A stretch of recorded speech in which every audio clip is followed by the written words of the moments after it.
This podcast is sponsored by Bigger Brains, online training that won't bore you to tears. Expand the minds of your workforce at getbiggerbrains.com. Welcome to Permission to Speak, the video blog and podcast that loiters at the intersection of leaders who want their people to speak up, technology that facilitates connections, and results that serve our higher purpose. Now, here's your host, Kelly Vandever. Welcome to the podcast. I'm Kelly Vandever, and my special guest today is Dawn Gartin. Yay! Hello! I'm so thrilled to have you on this podcast, Dawn. For folks that don't know Dawn yet, she's my hero. She's one of my heroes when it comes to social media, I gotta say. And she is an Office 365 customer success manager for Microsoft.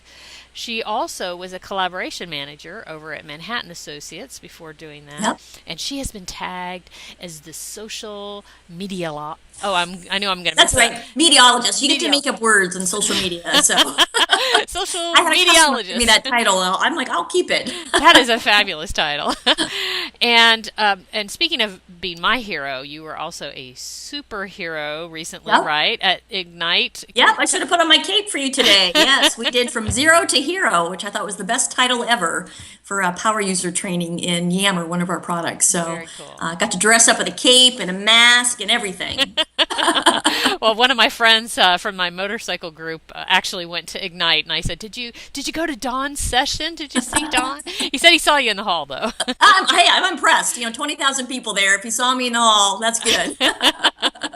Well, you stand out for all kinds of great reasons. So. Good, yeah. Well, before we dive into the meat and learn some great content from you, I want folks to get to know you a little bit. Okay. So we've got a couple of quirky questions to ask you before Oh, we get fun. into I the love serious quirky. stuff. Good. All right, my first quirky question is I would love you to tell us about what your favorite guilty pleasure television show is. Oh, ooh. Well, my guilty pleasure is Netflix binge watching. So we really don't watch any real-time TV hardly ever anymore. It's really a guilty pleasure to sit down, and I have some favorite shows. Death in Paradise is one of those. Okay, I'll write this Longmire is another one. Grace and Frankie. So the idea where I can sit down and in my, couple of hours where it used to be you watched, two TV shows and a bunch of commercials, now I can binge watch between, 2 and 4 shows. That is definitely a guilty pleasure, and my husband and I will find something that we want to watch so we can't get ahead of each other. We have to watch it together. Yeah. And then there's shows that he's not interested in that when he's off doing something like, oh, I have to watch my show. Oh, I know. What did we do before binge watching? I don't know. And I know that whole thing is turning TV on its head, that whole disruptive absolutely. way of doing TV. There was a story on NPR this morning about it that I thought, yeah, that whole world is changing. It is. Well, all the world is changing, which is why Yes. our topic today is so important. So, Yes, absolutely. Okay, so the second guilty pleasure. Oops, I'm getting a little echo. Oh, is that me? I don't know. Okay, I guess I'm okay now. So the second guilty pleasure. Oops, not guilty. The second quirky question. It's all guilty pleasures, Kelly. So if I don't feel guilty. Good. You shouldn't. What is your favorite possession? Oh, my favorite possession. They are actually my scrapbooks. I have scrapbooked for years, even pre-digital, the idea of taking those photos out of the shoeboxes and creating albums that really, I learned how to journal with my photos and tell stories. And so those books are my treasure because they really represent my family, my memories. And now I still scrapbook. I take my digital files. I use Mixbook. It's a website, mixbook.com, and you can upload your photos and then have the books printed and shipped. And so I still get my scrapbooking fix by doing all those things. And I really love it too. My youngest niece is 3.5, and so she's got copies of some of the books. So she'll go through them and she'll be pointing out, Uncle Jeff and Aunt Dawn, and it's so super cute. So I'd have to say that those scrapbooks are pretty much my prized possession. Very cool. And I know you because we're Facebook friends. Yes. Oh, I love Facebook. Well, I know you do a lot of traveling, and you Yeah. are always going on adventures. So you're Yeah. capturing all those memories. And Exactly. So I I love it. try to do books for the main events. So, for example, we've got a family reunion coming up. I'll take a bunch of pictures and we'll do a book. And that's also actually why I love digital now. I can upload them and make the book and print several copies, whereas before Right. you had to have the prints made and you had to physically make all the books. So now it's just even one step shopping. And then, Christmas, getting all the Christmas photos and stuff like that. So it's kind of that good old fashioned way, I think, of enjoying our memories in a scrapbook. I mean, I still love perusing Facebook and Twitter and other things for stories, but there's still something wonderful about that hard copy book to kind of go through. Absolutely. Very cool. Very cool. Yeah, Well, thank you. my pleasure. Um, and so my next question is a little more serious. When was the first time you really got it about how important technology is to the lives of people? Um, for me, when I really got it was when the iPhone first came out. I was in awe of it, but I also thought I don't need that. It's too much. It's not what I want to do. It just seemed like this big expensive thing. But I was fascinated by it. I just didn't want to pay for it. Um, my cheapskateness comes. So my dear husband, he got me the iTouch as a gift, and I fell in love with the ability to do things with these apps. Which I always joke that the iTouch is the crack to the iPhone because once you are in love with it, you got to have the next thing, which is Right. the iPhone.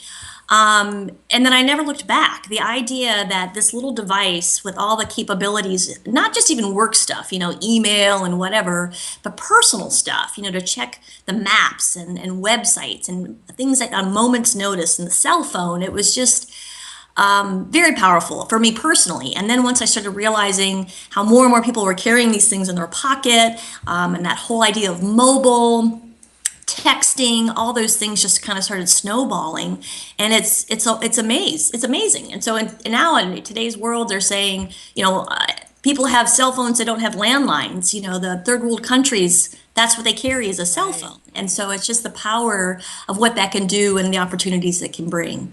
So that was kind of my first aha. And then my first realization for myself that even though I'm a cheapskate, that some things are worth paying for. So when the iPad came out, I didn't even have to justify it. I'm like, I'm buying it.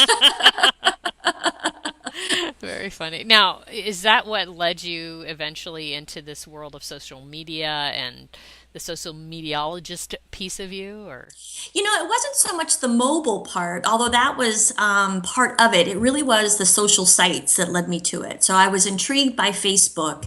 I had some younger nephews who were in their teens at the time, and they were on Facebook. And so when I got on it to explore, and they sent me the friend invite, and I was like, "Oh, this is so exciting!" They sent it to me, And then our one nephew was in playing rugby at the time, and we said, "Hey, let us know when your next game is." And so my husband expected him to call, "Hey, this is when the game is." Right. Well, he sent a message to me through Facebook.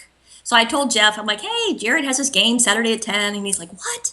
Why didn't he call?" And I'm like, "Ding, ding, ding, ding, ding." He doesn't need to call. There's other ways to communicate. And so for me, that again kind of opened up the door to realize, there's Facebooking, there's tweeting, there's texting, there's calling, there's writing, and there's no one way that fits all. And so what I try to do is model the behavior. If somebody tweets me, I usually tweet them back. If somebody emails me, I'll email them back. Although I'm really kind of over email these days, but it's everybody has a different way of doing things, and Right. so we have so many more options than we ever have before. So of course, I think that's made it more challenging for work. I think it's more challenging for companies who are trying to market to us. But I think as consumers, as individuals, we've got the most power that we've ever had to get what we want, to talk to the right people that we need to talk to find what we're looking for, to make things happen, and that's exciting.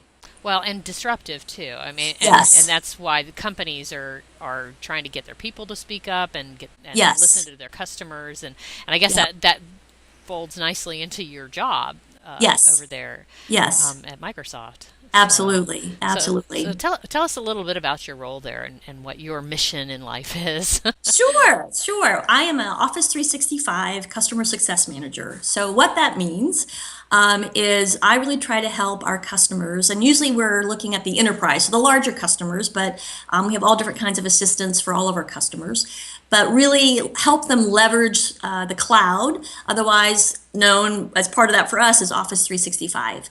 So, the idea of helping that end user figure out what these tools are, how they apply to their job, how they're going to do their job different, why they want to use these tools, new ways to try and use these tools, and then to share that information, what I call the pay it forward idea.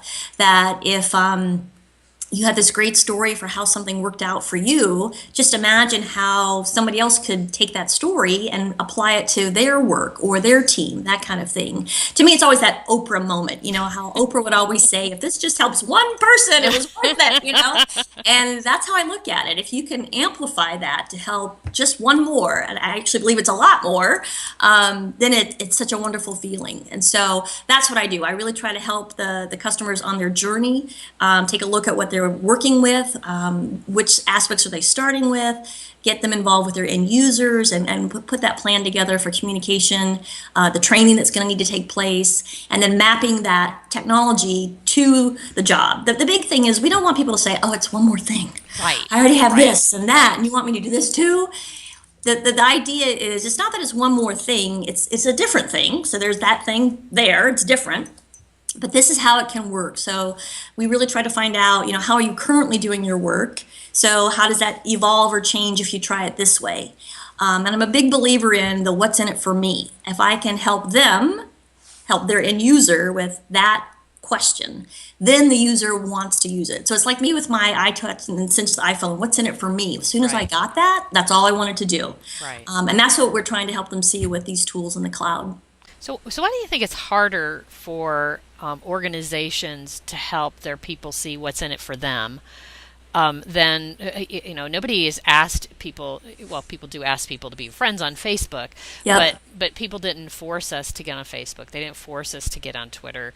We got it. Why is it harder to do that in a corporate business type environment than our own private lives, do you think? I think for some industries and some cultures, it's definitely harder. For others, it's not. Like Zappos, for example, the CEO of Zappos, he's all about disruptive and new ways of doing things. So it started out with that mentality, but that's a newer business model, right? I think the more established businesses and companies, this is the way we've always done it. Why do we need that? And we always kind of had this black and white line of my personal life and my business life.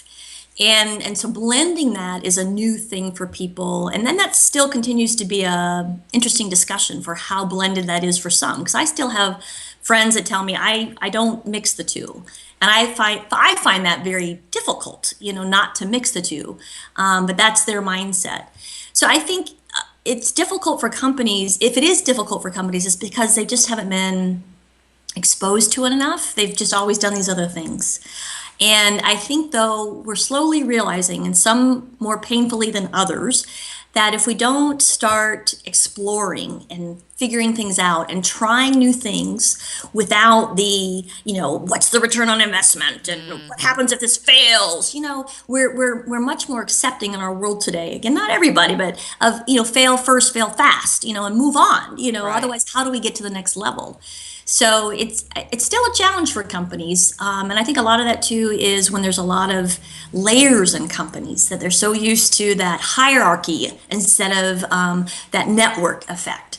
So a lot of what we try to share with our customers too is the responsive org concept, where today's world, we need people to be more responsive. When I call somebody on the help desk for my insurance, I don't want them to have to not know the answer. I need help from you. And if you keep passing me off to these people, I get frustrated. And then I go tweet about it, which doesn't, you don't like that. So we're learning as companies, I think, that, again, that consumer has the power, and some are better than others to figure it out a little faster. But the other thing that's interesting, and I think is also hard for companies, is it is a journey. There's no, you're done. Our world is changing so fast with technology. It's a small world after all. All of those good things are happening. And if we're not staying on top of it and rolling with it and knowing that it's okay that I fall down and stumble, but I'm going to get up and learn the lesson and keep moving, if we expect it to be right every time, the first time, that's just not going to work anymore. Right. Our world is different, and we have to be adaptive to that. And we have to have managers and leaders that lead that way. Otherwise, as employees, we get stuck. And I think we leave. I think especially the millennials, they're used to multitasking. They're used to multiple things going on, and they're used to being able to fail and move on. And if we try to, stymie that and work, that's not going to last long. They're like, I'm out of here. Right. Right. I'd be out of there, and I'm not a millennial. I hear you. I hear you. Well, let's shift gears a little bit because you talked about kind of that networking effect. You talked about stories to help somebody else learn from what you've done. What are some of your stories? What happened at Manhattan Associates, for example, that really taught you things, and that now you can bring that value to your current customers, for instance? Well, I feel very fortunate that I was able to work at Manhattan. I was there. They had actually already implemented Yammer, which is the enterprise social network of the Office 365 arm, and it had already been on board for about a year. So they really did have the strategy and the vision to know you can't just put it out there and expect it to live. You need help. You need to coach it along. You need to keep after it. So I was brought in as a collaboration manager and the community manager. And my role really was to do a couple of things. I looked at it as the bread and butter of that network was our individual support groups for the products. So, for example, we had a lot of people in the field that needed to be able to get information quickly from R&D or from the engineers or from their colleagues. And with an organization very diverse, you don't always know who you're supposed to ask this question to. So old school was, distribution list, send an email blast, reply all, annoy everybody to try and find your answer, right? Right. So they had evolved that process to have a group on Yammer, educate everybody, train everybody. You go here, you search for what you're looking for, you ask the question, and really had a philosophy of no question left unanswered. So it worked for itself. I knew that if I needed to go find something, I could ask my question and it would be answered pretty quickly. So my goal was to keep that going on. New hires, help them understand how that works, that kind of thing. I always call that the bread and butter.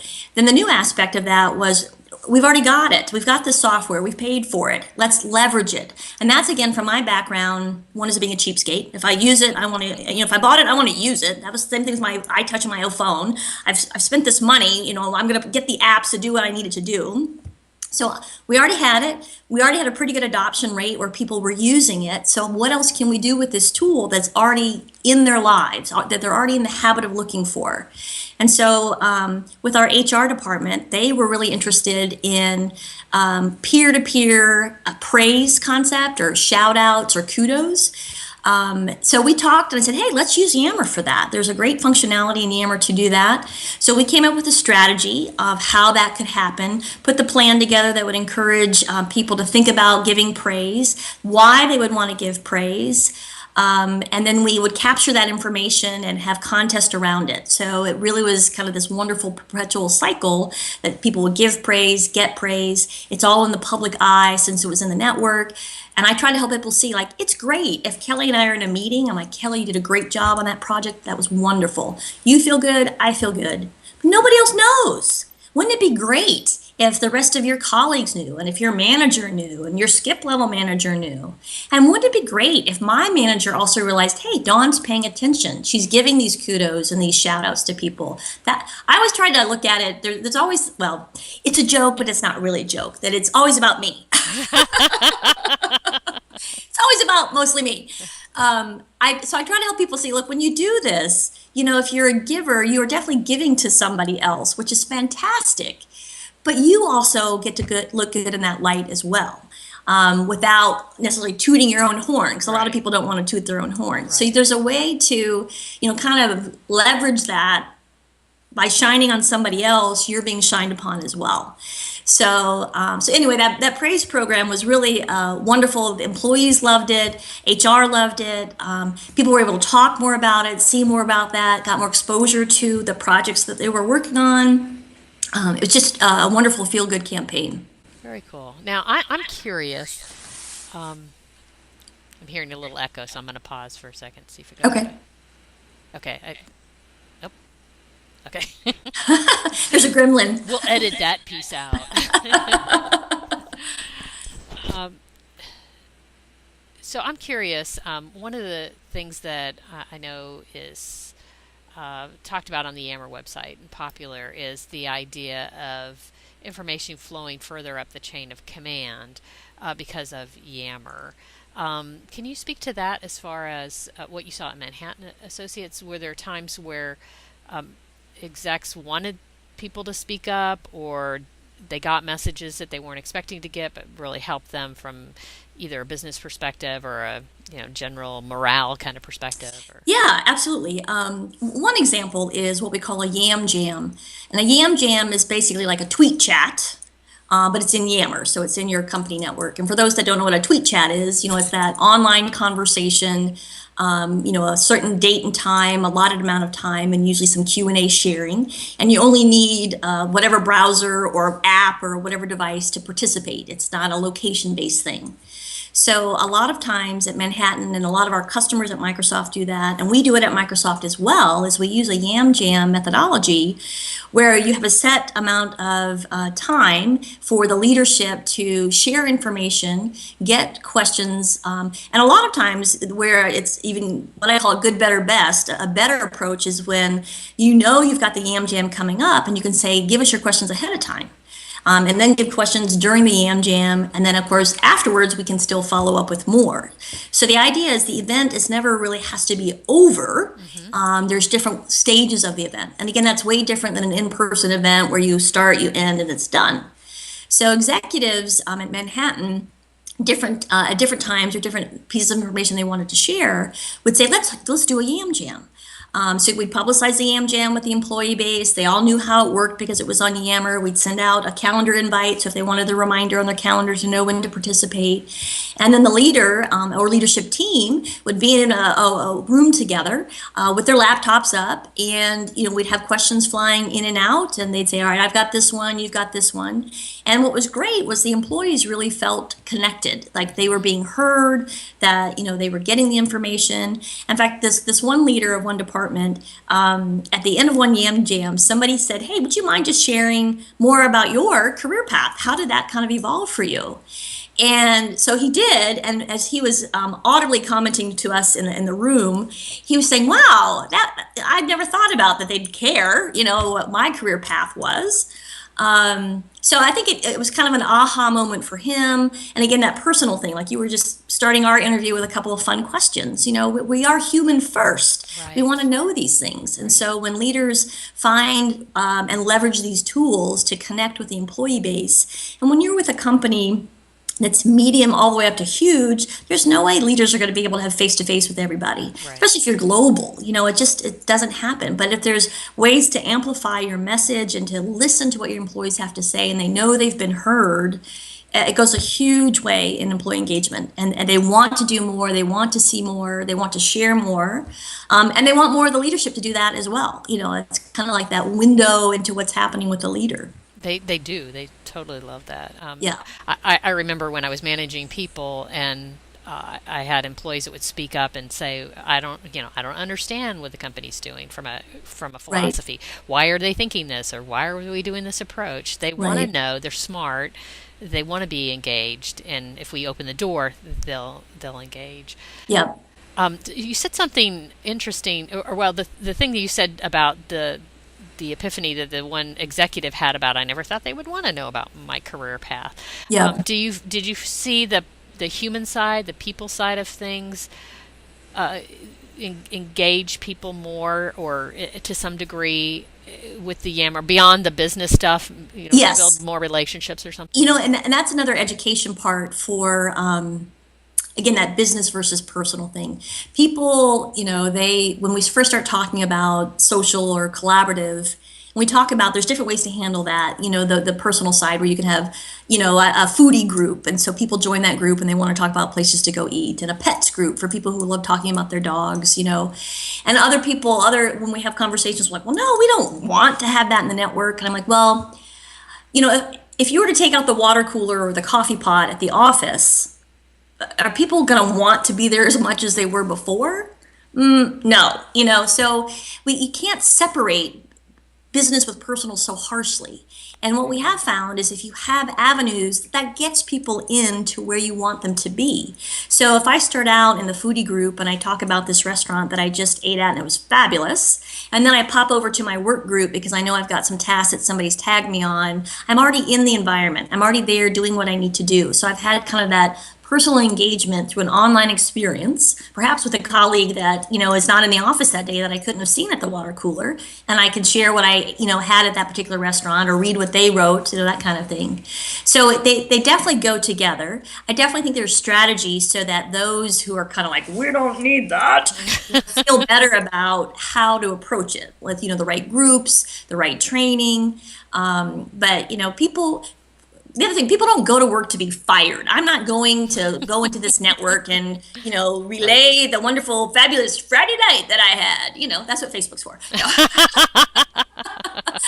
I'm in there. I know it's a business tool. It is a business tool. But just like I would sit at my desk and be able to go to the coffee pot, I'm getting my work done. And so you've got to have a blend of that. And every company and culture and journey is different as to how they're going to take that.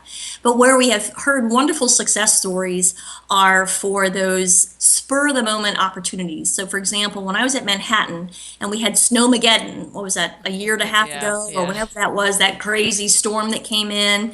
And then the second storm that came in about a week and a half later, and nobody moved because we didn't want to get stuck like we did before. One of my users in Yammer sent me a note and said, hey, let's all take a picture of where we're working today because we're all stuck at home and there's snow outside. So easy to create the group, send out a blast and say, hey, if you'd like to upload a selfie of what you're doing, where you're working for this snow day, post it here. And then we'll have a drawing of all the pictures, so you make it fun and festive. And we had a lot of engagement, something fun and easy to do, got people back into that mindset, but it was still something that was relevant to our work day, even though it was part of our personal life. And we see other stories like that in our customer network where they talk about these different quick things that they've done that are kind of that personal/business side that gets people involved and engaged and excited, and they want to do more. They want to then go check those other groups or add other value. Well, my theory is when you get to know a person as a person, you're going to be more invested in them. Yes. So if you get on a work project together, you're going to go that extra mile because you had that moment on something non-work related. Absolutely. So you have that more commitment there that way. I agree. And when you get to know people a little bit more, you feel more responsibility towards them. You want to do more for them or with them. And then I also think we're more understanding. Like if I know somebody has 3 kids and I found out that one was, sick or whatever, then I know why this deadline maybe slipped. I think we're willing to give each other a little bit more grace and patience, which I believe is important to continue our work relationships. Absolutely. So absolutely. Yeah. Now, so switching gears a little bit and thinking about the folks that you've worked with at Microsoft, is there a customer or two that you're like, I'm so proud of them and how they've really made the most of these tools? Well, I'm proud of all of them, right, Of Kelly? course. You don't have a favorite, right? There are no favorite customers. She loves them all. But one that they're at the very beginning of their journey, Adventist Health and Florida hospitals, and they're at the very beginning of figuring it out, but they're willing to figure it out. And they have a lot of different cultural challenges, a lot of different work groups with the nurses and the doctor practitioners, and there's different hospitals, different internet domain names that all have to be kind of combined. So there's the technology behind the benefit of what it's going to do that has to be worked on. And they're willing to kind of walk through that journey and figure it out. And then they've got different people in the room to have those conversations with about how are we going to use this? How is this going to best work for us? which is part of the strategy that we recommend. We want you to match it to how you work, what we call use cases or business scenarios matched to your goals. And then they're trying it. They're very much in what I call phase one of the whole process. We try not to call it a pilot because pilot sounds like you might pull the plug, which is not that you can't do that, but really that you don't want that mindset with your users. If you're rolling something out, you want them to know it's going to be there. So we're in phase one or phase two, where it's going to keep getting better. And kind of back to that whole aspect about a whole world changes anyway. Again, it's never done. You're always kind of in the next phase. So they're in their early phase. They're excited. They're trying it out. And then what I'm really proud of is they are taking advantage of what I call those self-service things to do. We have a customer network that they're involved in. They're checking out resources, they're asking questions, they're answering questions. They're doing what I call work out loud. So they're sharing what's going on so that can benefit other customers who might be along in that journey. And they're willing to iterate and then try again. So it's still fairly new to give you any stats around it. We should have another interview in 6 months. Okay, I'll put it on my check back in on them. But I'm proud when companies, it's not easy. It's not the field of dreams. You turn it on and they will come. Right, No, right. There's work. But when you recognize the work and you're willing to do the work, I think the benefits are far more than they ever been when you just rolled out a basic piece of software or new hardware or new laptop. You're giving people empowerment. You're giving them tools to work better, work more collaboratively, work with people who are in different time zones, in different states, who are at different jobs, and also work with people that you didn't ever know you'd work with. So you have an opportunity to post a question. Somebody from the marketing department, which maybe I have no interaction with for whatever reason, they have a good idea for me. So now I can tap into their brain power because they've answered my questions or they've shared some ideas. And so that's really exciting when you see those light bulbs going off.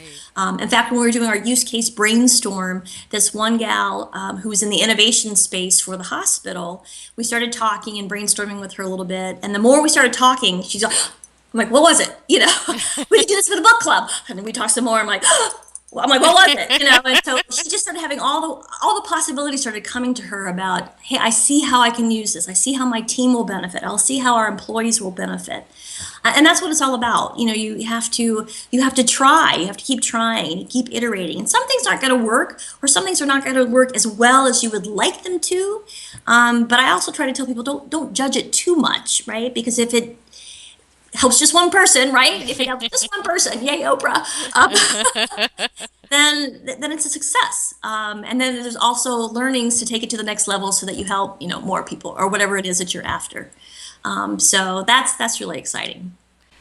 Well, if we've got some leaders, let's say some middle managers that are watching this, because in my mind, sometimes the executives get it and they've made the investment. And the employees are eager to speak up, but those middle managers are kind of feeling very uncomfortable that the flow of communication is going through and around them. What advice would you have for them? What's something that they can look forward to or they can benefit from that they may not be seeing right now? I think the advice that I would have is get comfortable with the newness of what this is going to be in your job and your role. If you've been fighting it tooth and nail, it's going to be a very painful journey for you. So if you start kind of opening up to the possibilities, I think it'll be a better journey. And then while you're on that journey, to realize how it benefits not only the employees who have a voice and the leadership who's excited about it, it benefits you. Because now you can have a bigger, a pulse of what's happening with those employees. Maybe you're using team meetings or quarterly meetings. And not that this replaces that, but it can supplement or enhance that. The relationship building, like we're talking about, so important for us to know a little bit of personal aspects. People can get to know you, and you can get to know them. So again, to figure out how to work with that within your daily workload. And then I think when your leadership's excited about something, you better get on board. So reality check. You better get on board. And I think there's different ways. There's lots of different meetup groups out there on different industries and categories where I think you can have conversations with other like-minded folks who are either concerned or, and then you can also say, well, what are you doing? How are you doing it? Get ideas, start your crowdsourcing concept. I would say if you're using any of the Office products, you should join our customer network, because there are other people like you on that network going through the exact same thing. So you could have this online avenue to say, hey, this is what I'm trying to do, and I'm a little nervous about it, or I'm worried about it. How are you doing it? That kind of thing. And so you get exposed to other resources, people who've written blog posts and articles, or you make a friend and then you take that to a conversation offline where you can say, all right, let's keep each other accountable for that kind of thing. So I think there are so many tools and opportunities to educate yourself, to get excited about it. Find whatever avenue that is for you to get excited. And then it's one step at a time. It's totally okay that it's not a fast journey, but if you're on the journey, you're in the right direction. Very good, very good. Well, Dawn, thank you so much for your time today. My This has been fabulous. I always like an excuse to hang out with you. You know that. Absolutely, absolutely. Well, thanks again, and thanks for listening and tuning into the podcast. My pleasure. We'll see you soon. All righty. This podcast was brought to you by Bigger Brains, online training that won't bore you to tears. Expand the minds of your workforce at getbiggerbrains.com. Two quick website references to check out based on Dawn's discussion today are responsive.org/events. There you can find local gatherings of people who believe in these ideas, or if you don't see one in your local area, you can start your own group. The other is Office 365 Network, where you can learn ways to better leverage the tools you already have.